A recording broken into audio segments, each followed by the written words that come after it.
دوستو، آپ لوگوں نے ناگمنی کی کہانیاں تو بہت سنی ہوں گی، لیکن آج میں آپ کو ناگمنی کی کہانی سنانے جا رہی ہوں۔ یہ ایک سچا واقعہ ہے اور ایک بہت ہی منفرد واقعہ ہے۔ یہ واقعہ میرے نانا جان اور ان کے 4 دوستوں کے ساتھ آج سے تقریباً 80 سے 90 سال پہلے پیش آیا۔ یہ واقعہ جب پیش آیا اس وقت میرے نانا جان کی عمر 8 سے 10 سال کی ہوگی۔ ان کے 3 دوست بھی ان کے ہم عمر ہی تھے، جن میں سے ایک کا نام عصمت علی تھا۔ ایک سید زادے تھے جن سے بعد میں میرے نانا جان کو بہت علم بھی حاصل ہوا۔ آپ کے دادا جان سید عالم شاہ بخاری کا مزار بھی کراچی میں واقع ہے۔ میرے نانا جان اور ان کے دوست ہمیشہ ساتھ مل کر کھیلا کرتے تھے اور ساتھ ہی مل کر کہیں بھی جایا کرتے تھے۔ وہ اکثر گاؤں سے باہر دوسرے گاؤں بھی کھیلنے جایا کرتے تھے۔ ایک مرتبہ وہ دوسرے گاؤں میں تھیٹر دیکھنے گئے۔ وہاں سے واپسی پر ان کو بہت دیر ہو گئی۔ اس گاؤں کے راستے میں ایک جنگل بھی آتا تھا۔ چاروں دوست کم عمر تھے اور شام زیادہ ہو رہی تھی۔ چاروں طرف اندھیرا پھیل چکا تھا۔ وہ لوگ ڈرتے ڈرتے تیز تیز قدموں سے گھر کی طرف جا رہے تھے کہ جلد از جلد گھر پہنچ جائیں۔ راستے میں جنگل پڑ رہا تھا اور وہ بہت ہی خوفناک منظر پیش کر رہا تھا۔ وہ تھوڑی ہی دور جنگل میں گئے ہوں گے کہ ان کو ایک روشنی نظر آئی، روشنی ایسی جیسے دن کا اجالا ہو۔ چاروں دوست اپنا ڈر بھلا بیٹھے اور ان کو تجسس ہوا کہ آؤ دیکھیں یہ روشنی کہاں سے آ رہی ہے۔ وہ روشنی کی سائٹ میں چل پڑے۔ جیسے جیسے وہ آگے بڑھ کر جاتے تھے، روشنی اور تیز ہوتی جاتی تھی۔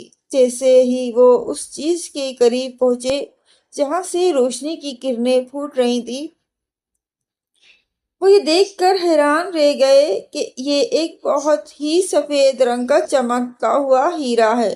وہ لوگ اس ہیرے کو دیکھ کر مبہوت ہو گئے۔ ابھی وہ اس عالم میں تھے کہ اس کو ایک سانپ کی تیز پھنکار سنائی دی، جیسے کوئی بہت ہی زہریلا سانپ بہت غصے میں پھنکار رہا ہو۔ پھنکار کی آواز سے ان کی مبہوتی ٹوٹ گئی اور انہوں نے اچانک جو منظر اپنے سامنے دیکھا، اس کو دیکھ کر تو سب کی دل کی دھڑکنیں تیز ہو گئیں۔ وہ کیا دیکھتے ہیں کہ ان کے سامنے ایک بہت بڑا سانپ، جس کے پھن تقریباً 1 فٹ سے 1.25 فٹ کی تقریباً ہوگا اور جس کے پھن پر لمبی سفید مونچھیں، وہ ان پر غصیری نظروں سے دیکھ رہا تھا اور بہت ہی غصے میں پھنکار رہا تھا۔ یہ سارا منظر اس سے پہلے ان میں سے کسی نے بھی نہیں دیکھا تھا۔ وہ سب لوگ بہت ڈر گئے اور سوچنے لگے کہ آج تو ہماری موت پکی ہے۔ لیکن ان میں سے جو سید زادے تھے، جن کا نام عصمت علی تھا، ان کے دل میں اللہ تعالیٰ نے ڈر اور خوف نکال دیا اور ایسی ہمت دی کہ انہوں نے سانپ سے کلام کیا اور کہا کہ اے سانپ، تجھے حضرت سلیمان علیہ السلام کی قسم ہے اور اللہ تعالیٰ کا واسطہ ہے، تو ہمیں یہاں سے جانے دے بنا نقصان پہنچائے اور ہمارا راستہ چھوڑ دے۔ ہم یہاں تجھے نقصان پہنچانے نہیں آئے اور نہ ہی یہاں تیرا ہیرا چرانے کے لیے آئے ہیں۔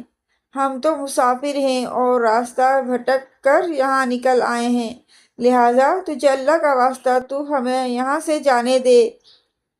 کہتے ہیں کہ سانپ کسی کو تب تک نقصان نہیں پہنچاتا جب تک اسے اپنی جان کا خطرہ نہ ہو، اور اگر کوئی سانپ تمہارے راستے میں ہو اور تم اس کو حضرت سلیمان علیہ السلام کی قسم دو اور اللہ کا واسطہ دو، تو وہ سانپ تمہارا راستہ چھوڑ دیتا ہے، کیونکہ حضرت سلیمان علیہ السلام کو اللہ تعالیٰ نے چرند و پرند اور جن و بشر پر حکومت دی تھی۔ بس پھر اس سانپ نے ان لوگوں کو راستہ دے دیا اور وہ چاروں دوستوں نے وہاں سے ایسی دوڑ لگائی کہ پھر گھر آ کر ہی رکے۔ وہ لوگ ہانپتے کانپتے پسینے میں شراب اور اپنے گھر پہنچے۔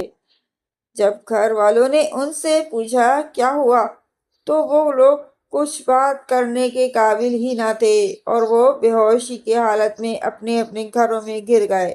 اس کے بعد 3 دن تک کسی طرح دن گزرا اور رات گزری، کچھ سمجھ نہیں آیا۔ ان کا بدن بخار سے بہت تپ رہا تھا۔ 3 دن تک دم درود کرتے رہے۔ جب ان کا بخار اترا تو وہ کچھ کہنے کے قابل ہوئے اور انہوں نے سارا واقعہ اپنے گھر والوں کو سنایا، جس پر ان کو ان کے گھر والوں کی بہت ڈانٹ بھی سننی پڑی اور ان کے گھر والوں نے اور انہوں نے اللہ کا شکر بھی ادا کیا کہ اللہ تعالیٰ نے ان کی جان بخش دی۔